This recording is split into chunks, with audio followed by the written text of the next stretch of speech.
Appreciate the opportunity to be your speaker today, and it's not only a pleasure to do that, an honor to do that, but also great to be with you again. I'd like to draw your attention today, and it was interesting that when Chase was reading from Nehemiah and got to that name, sort of got high-centered. I was thinking about in Grapevine, every worship reading through, and we're in the Old Testament. And so a lot of times you'll get to those chapters that have nothing but a lineage of a family. And it takes about a half an hour. Because it's like, some of those names you got to back up and take a run at them, It's like, you always feel sorry for the guy that gets that chapter, it's like, but it's not me. And then Jim read a passage that reminds us that nobody is without sin. And the good news today is there's a remedy. And it involves washing. In John the 13th chapter, the Bible says, "Now before the feast of the Passover, when Jesus knew that his hour had come and that he should depart from this world to the Father, having loved his own who were in the world, he loved them to the end. And supper being ended, the devil having already put into the heart of Judas Iscariot, Simon's son, to betray him, Jesus, knowing that the Father had given all things into his hands and that he had come from God and was going to God, rose from the supper and laid aside his garments, took a towel and girded himself. After that, he poured water into a basin and began to wash the disciples' feet and to wipe them with the towel with which he was girded. Then he came to Simon Peter, and Peter said to him, 'Lord, are you washing my feet?' Jesus answered and said to him, 'What I am doing you do not understand now, but you will know after this.' Peter said to him, 'You shall never wash my feet.' Jesus answered and said, 'If I do not wash you, you have no part of me.' Simon Peter said to him, 'Lord, not my feet only, but also my hands and my head.' Jesus said to him, 'He who is bathed needs only to wash his feet, but is completely clean. And you're clean, but not all of you.' For he knew who would betray him, and therefore he said, 'You are not all clean.' So when he had washed their feet, taken his garments, and sat down again, he said to them, 'Do you know what I have done to you? You call me teacher and Lord, and you say, well, for so I am. If then I, your Lord and teacher, have washed your feet, you also ought to wash one another's feet. For I have given you an example that you should do as I have done to you. Most assuredly, I say to you, a servant is not greater than his master, nor is he who is greater than he who sent him. If you know these things, blessed are you if you do them." In Matthew 28, Jesus unveils his mission, otherwise known as the Great Commission. And Jesus came and spoke to them, saying, "All authority has been given to me in heaven and on earth. Go therefore and make disciples of all nations, baptizing them in the name of the Father and the Son and the Holy Spirit, teaching them to observe all things that I have commanded you. And lo, I am with you always, even to the end of the age." Our mission is to make and to teach followers of Jesus. So we recognize that in following Jesus, he's not a stagnant leader. He's always helping us grow to be more like him as we know him better. So let's examine this area of growth for all disciples as it's exemplified in this story in John 13. Before the feast of the Passover, when Jesus knew that his hour had come, he should depart from this world to the Father, having loved his own who were in the world, he loved them to the end.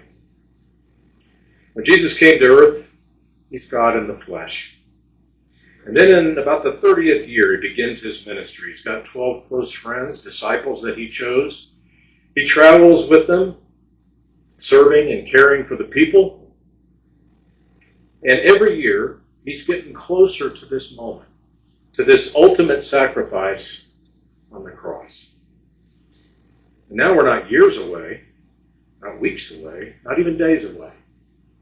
And John says we're hours away from Jesus giving his life for the sins of the world. And so that means that everything that's about to happen, everything that Jesus is going to say, everything that he does is loaded with meaning.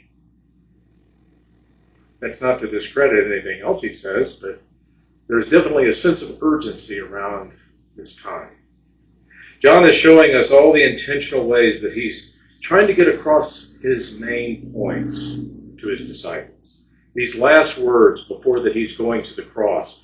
And so we have to be aware of kind of maybe what's motivating this. What John wanted us to know is this is about Jesus' love. Listen to this paraphrase.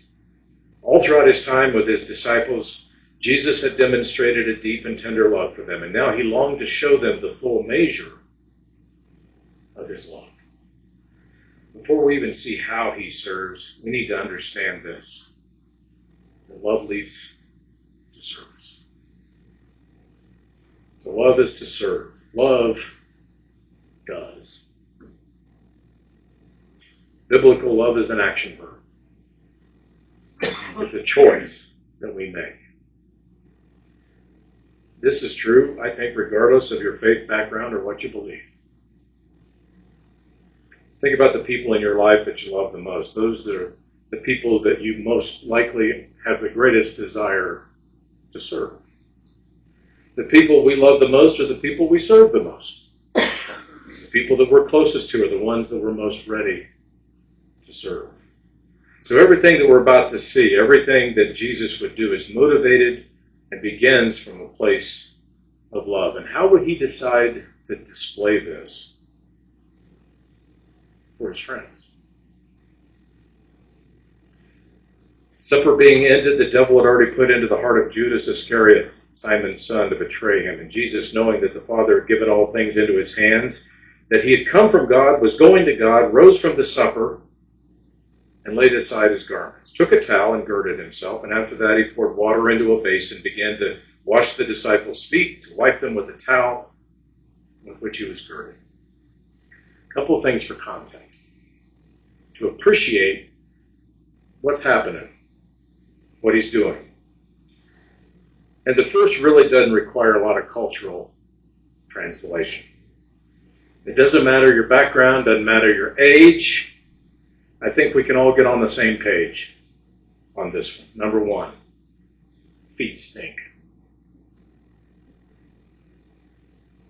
They're gross. There's no biblical support for this, but I don't think it's required. The second thing requires a little bit of cultural context in the ancient culture. Hospitality 101 was foot washing. This is what you did when somebody came into your house. It's like for us, in the cold weather, somebody comes in and you offer to take their coat, hang it up.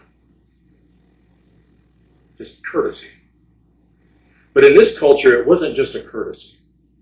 It was important for sanitary reasons. So these people are walking around in exposed feet all day. These are dusty, dirty roads, sandy streets, and they're not the only ones in the street. Not just people walking around, but donkeys, cattle, animals. If you've ever looked at a street after a parade, you get the idea. And then you go to dinner. Get to somebody's house, first thing you need is to have your feet washed. Because you're probably going to be lying down at a table to eat instead of sitting in a chair. So you get to the house, you get your feet washed, because somebody's feet's going to be next to you. And your feet's going to be somebody next to somebody else. So it's a common courtesy. But we also need to understand something else. The task was reserved for the lowest person in the house. The host would welcome you in. The host would not pick up the basin and a towel. Most houses, this was reserved for an indentured servant. And if the house where the family didn't have an indentured servant, then the youngest child got the duty. That's who would get the job. It wasn't going to be an adult. Never a social peer or a social superior, sure. Some scholars suggest that in some Jewish circles, in which the Jewish master had a Jewish indentured servant, they would have that servant do everything else but not wash feet. I was in a fraternity in college, and I remember being a pledge, and you had cleaning duty, and there were time limits set on when this would be done and so on. There was never any doubt about where I was on the totem pole. That was not up for discussion. It was blatantly clear. Foot washing was reserved for the lowest of the low. That's significant to understand because it gives us a reference point to just how emphatic this message was that Jesus was sending. Something else I learned. It's my understanding that in all of recorded writings that we have from the Greco-Roman era, everything written down, every story that's told, every historical account, not a single instance where a social superior washed feet.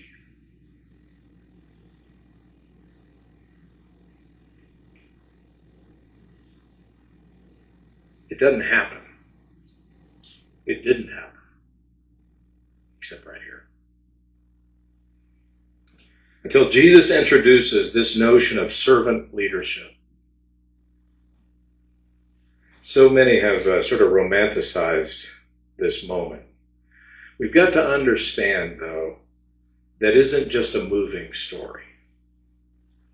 It's historically unprecedented.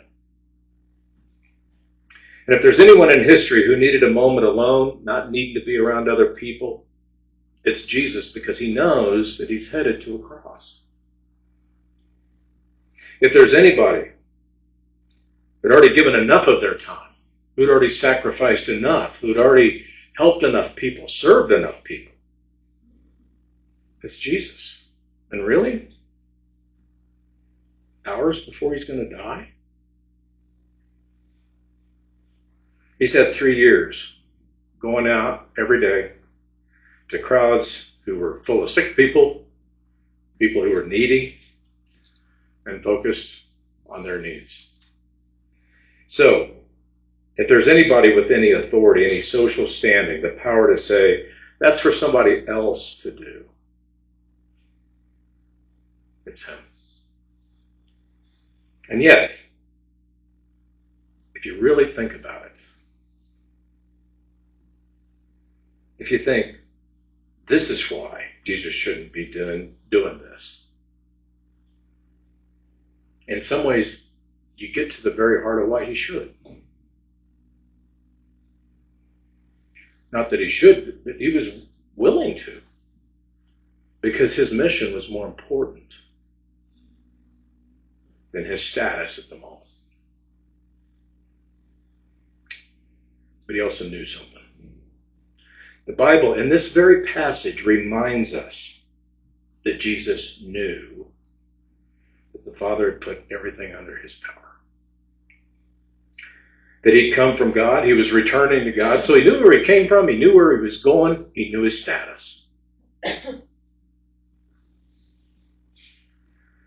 it's pretty easy to skip over that. But it gives us a lot of context behind his action. He knew about his power. And the Bible says, so he got up. So if it immediately follows this statement about what he knew and what he recognized and what his confidence was in. And it kind of ties the two together and says, that's why he got up. And there's something in there for us. Sometimes the things that we don't do are a result of what we don't acknowledge. And when we don't acknowledge that we're a child of the King, we do a bunch of stuff to make sure people know we're something.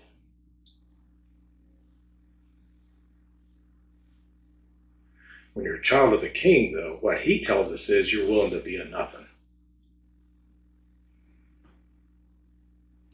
Because you're already taken care of. So Jesus goes for the servant now. He's love in the flesh. And his love for others, he doesn't first see specific physical needs that need to be met. Rather, he sees people that need to be loved. And then his love activates the things that need to be done. Even in his lofty place of power, Christian service begins with love in the heart, not a towel in our hand. It's Jesus' love, his care. That's what takes him low, to stoop and to serve other people, even Judas. You hear that mentioned in verse 2 of this disciple that's going to betray him. We're not going to deal a lot with Judas in this. But we need to understand that Jesus has known this man for 3 years. He's been with him every day. And in a few hours, he's going to betray him. And yet, Jesus serves Judas right along with everybody else. And who's the first disciple to have his feet washed? I don't know. Who knows who the first disciple was that Jesus came to? Andrew? Thomas? They blush. You got to think that the air was sucked out of the room. None of them can appreciate that it's love on display. They're just embarrassed. You've been in some awkward moments? I know I have. I mean, this is a little awkward right now, actually. But this is an awkward moment. Which explains what happens next. Jesus came to Simon Peter, who said, Lord, are you going to wash my feet? Jesus said, you don't realize what I'm doing now, but you're going to get it. You're going to understand. No, he says, you're not going to do this. Okay, I love Peter. Sometimes, doesn't he kind of make you feel better? You just kind of go, wow. He's one of those guys that gets it right the second time. Ready, fire, aim. He says, you don't know what you're talking about, Peter. So what does Peter do? He keeps talking. He says, unless you wash me, you got no part of me. Unless I wash you, rather. Then he says, not just my feet, get the whole thing. And he goes on to explain that's not necessary. It's interesting tension in this moment with Peter because it becomes clear. Because Jesus says, look, if I don't do this for you, then we're not connected. Remember, there's that haunting statement that Jesus makes about, I never knew you. Depart from me. We're not connected.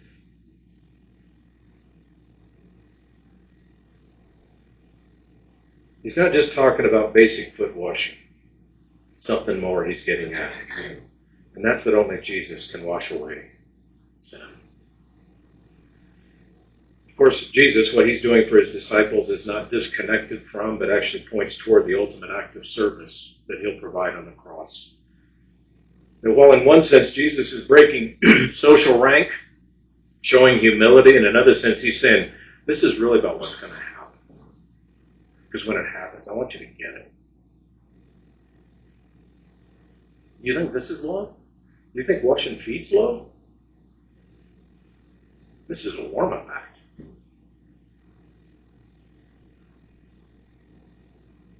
I'm going to cross. Talk about low. You think this is incredible?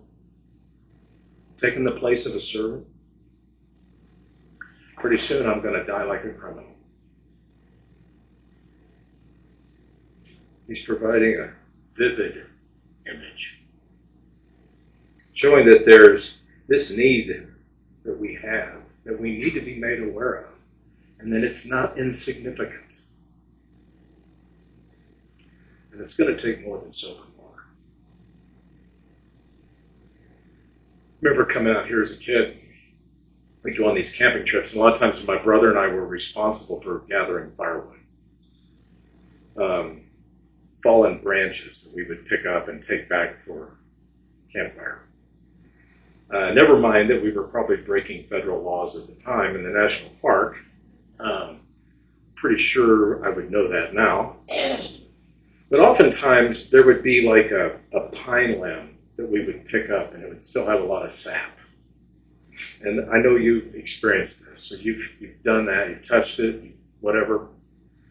And soap and water does not cut it. You figure out it's going to take something a lot stronger than this to get this off. We got to understand that from a human perspective and a human standpoint, there's only so much we can do. There's no act of service, there's no obedience, there's no deed that we can do that takes away sin. Something stronger is required. The blood of Jesus. Through his blood, it washes away our sin. The sin that cleans us for good.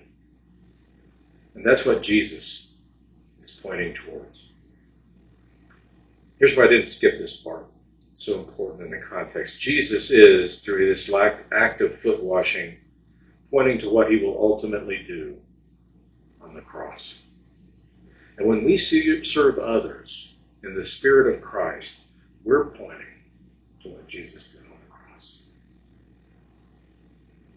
When we sacrifice, we point to his sacrifice when we do it in the right spirit.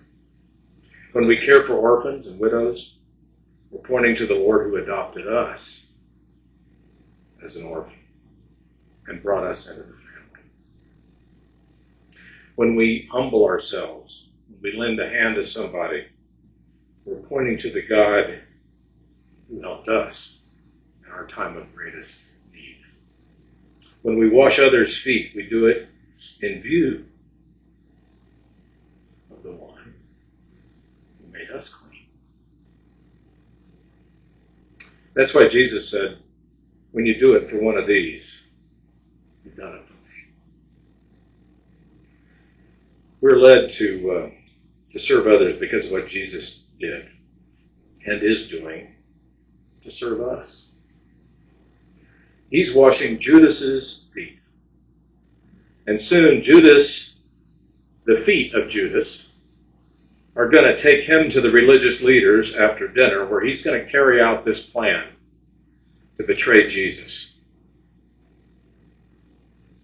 And we often note Judas's terrible act. Don't forget, Jesus washed all the feet that night. And all of those feet are going to go in the opposite direction as soon as Jesus is taken into captivity. They're going to scatter when the Roman guards come to take Jesus. Jesus is talking to Peter, and in a few hours, Peter's feet are going to be standing next to a fire. And Peter, the very one who says, "Wash me," you're going to act like he doesn't even know him.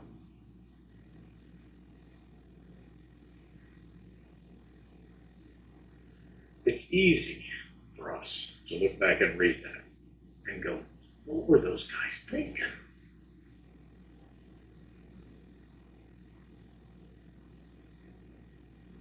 The better question is, what was I thinking? Because we've all done that. Now, maybe nothing as dramatic or as significant, and thank goodness it's not written down.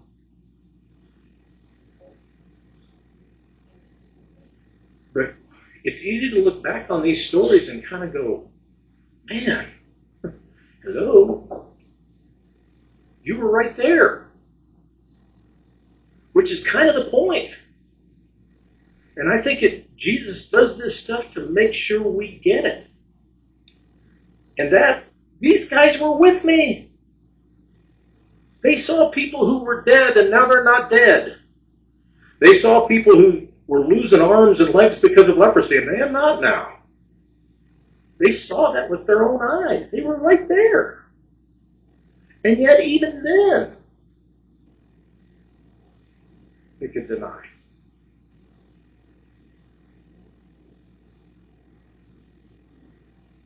It sort of wakes us up. And I don't say that to give you some guilt trip. I say it to remind us we got to stay focused. And keep reminding ourselves of the story about what Jesus has done for us and why it was so important. That's why when we do that every week, it's not insignificant. It gets us back on the road.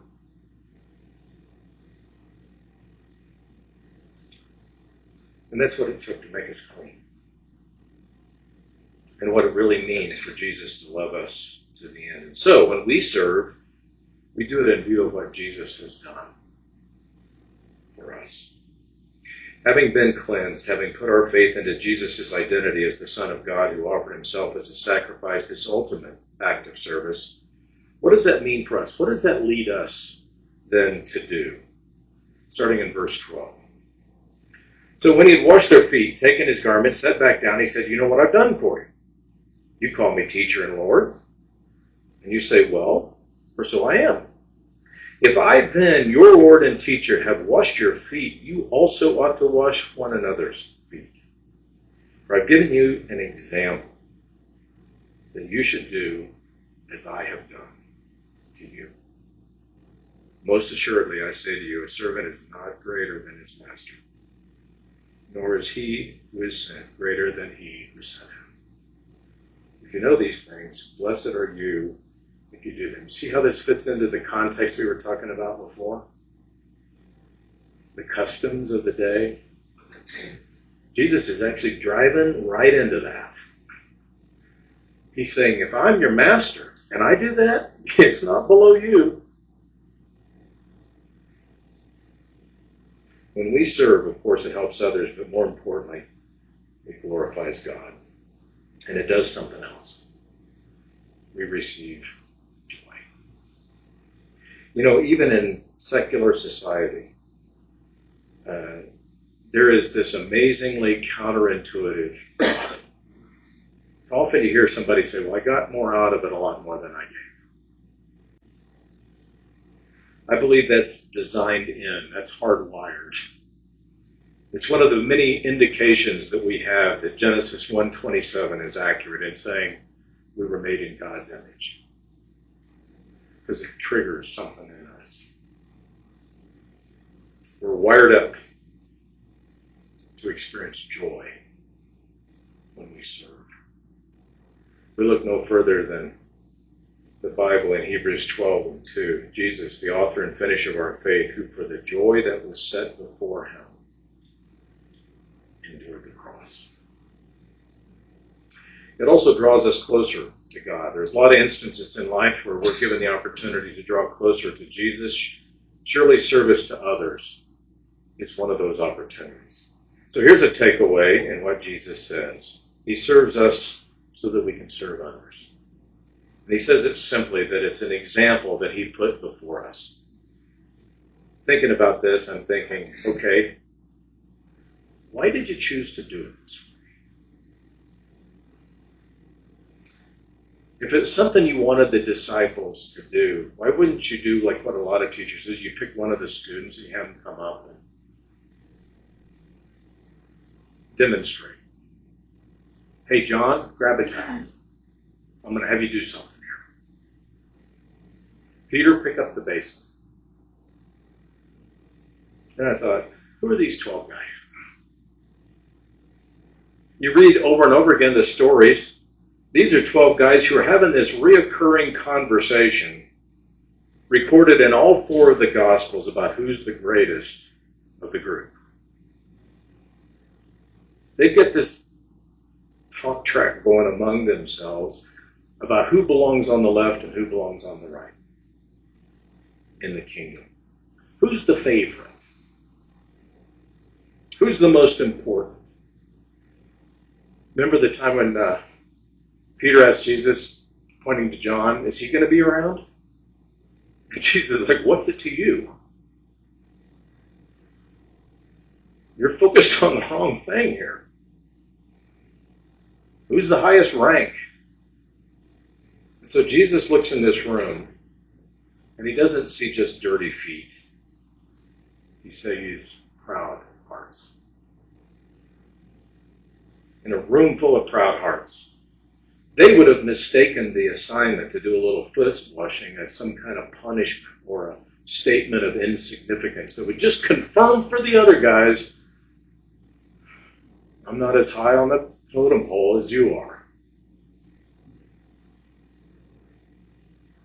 And Jesus is thinking, if I don't do this, they're not going to get it.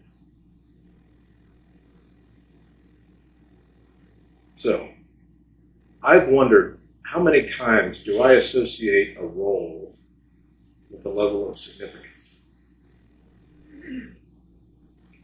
So I'll ask you a question. Have you ever worn a red polo to Target? Like without thinking about it? You make it even worse, you put on a pair of khakis. It's happened before to me. Invariably, somebody will come up to you and ask you a question about like where the dairy aisle is. And so what's the first thing you say? Well, I don't work here. Whoa, wait a minute. Did you see me like loading Charmin in the... I don't do that. That's not me. And even if they ask you, hey, could you help me get something down off that shelf? I mean, naturally you do it. But I want to make sure this is not my job. Okay? I mean, I don't actually work there. Just like, I wasn't thinking.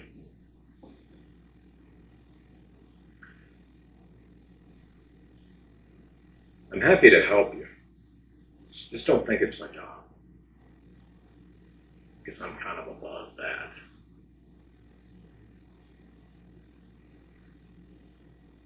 I don't mind serving. I still want to be mistaken as a servant.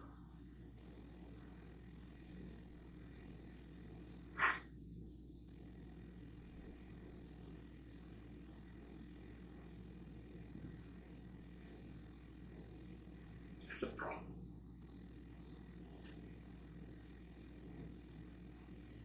It's a big problem.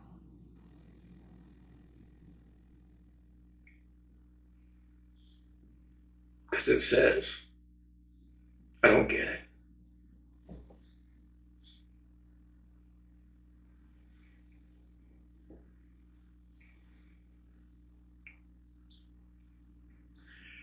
This whole notion of identity, of remembering who we are, of remembering not just what's done for us, but the status we now have. Not because we're very good, but because he is.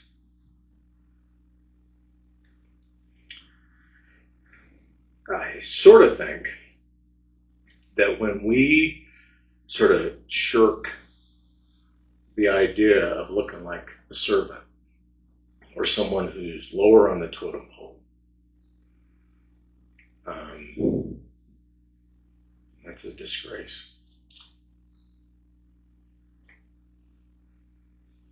And by the way, I'm not saying that we should just walk around, all down. As a matter of fact, Jesus didn't do that at any point. He went right into the worst stuff with great confidence. Why? Because it says he knew where he was, he knew where he'd come from, he knew who he belonged to, and he knew where he was going. So what about that do we not know? We know where we came from. We know our status because of faith. And we know where we're going. So what's the problem?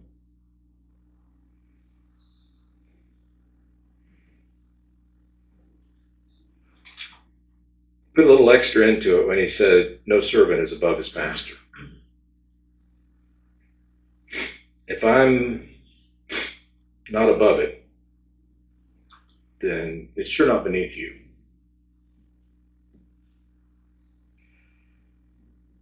If I'm willing to serve, if I'm willing to stoop, if I'm willing to put on the servant towel, then maybe you could do the dishes. Maybe you could visit somebody in assisted living. If he washed Judas's feet, maybe I could be willing to do something for somebody who hurt me. If Jesus can wash feet, maybe I can volunteer. If he washed feet, maybe I could mentor a student who needs a godly role model. If Jesus washed feet, then there's nothing that should be beneath us. And not just about volunteering here. There's all kinds of places where we could pick up the servant's towel. And this is about joyfully serving because we're making God look good. It's one of the fundamental lessons about Jesus' identity when he says, who do you say that I am? And there's the implication, I like the answer, how about having it show up in your life?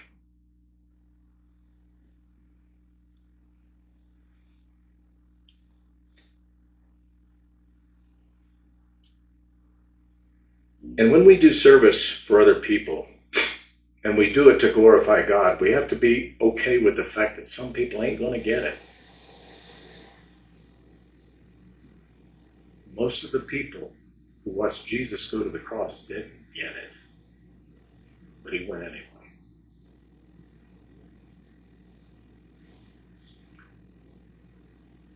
This is John. John's a firefighter in New York City. At least he was. He's retired. He's a retired firefighter and he shines shoes.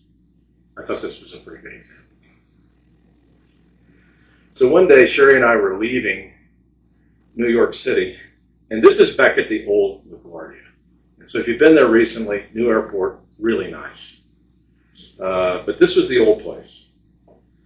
And John's shoe shine stand was right inside after you go through security. It was right to the right. I still can picture it. And we were leaving that day. We'd just gone through security. We were headed to the gate. And I saw him. And I just said, "Hey, John." And he turns around, smiles, and he's like, "Hey, thanks. Have a good flight." And waves. And Sherry's looking at me like, "You know the guy's name in New York at the shoe shine stand?" Yeah, I do. I thought, well, okay, there's a lot of reasons here why you could be concerned. Maybe I'm traveling a little too much to New York. The other one is maybe I've gotten too many shoe shines. Or when there's somebody that does a great job, it's great. But the third reason, he's a joyful guy. And that's the main reason. I asked John one time, how come you do this? Because I knew his background. He told me enough of it. He said, well, I got a good pension from my fire career because I could live off that. That's not a big deal. But he said, I get to meet all these people. I get to hang out here every day.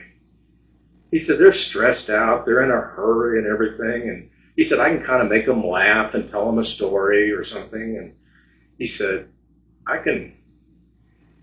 just chose, I kind of wanted to be a blessing to people. And he said, I get the blessing back, greater than I'm given. At that moment, he was kind of stooped over, he's working on my shoes. He looked pretty tall.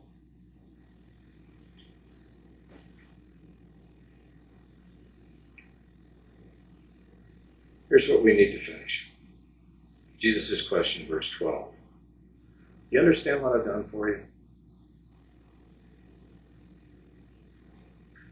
Do we understand how much he loves us?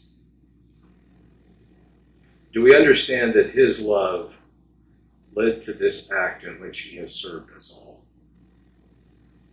Do we understand that he hasn't just washed our feet, but he's washed all of us with his blood? Do we understand that through the crucifixion, he's paid the price for our sin? And that through his resurrection, we have hope, which energizes us to serve with joy. When we understand that, when we understand that Jesus, our Savior, has saved us, he's served us, he's forgiven us, he's freed us, he's given us his Spirit to guide us, when we understand that really well, we're going to do what he did. We're going to be serving others compelled by supernatural love, to display to the world and point to the one who served us in more ways than we can help this side of it. For the joy set before us, Jesus was set before us. He served up joy in the form of service. And we have a great opportunity. We give you the opportunity now to respond to the gospel of Jesus. The opportunity to acknowledge who he is and what he's done. And to acknowledge the great need that we have to be washed by him, so that we can live a life of hope and expectation, freedom and joy. Let's stand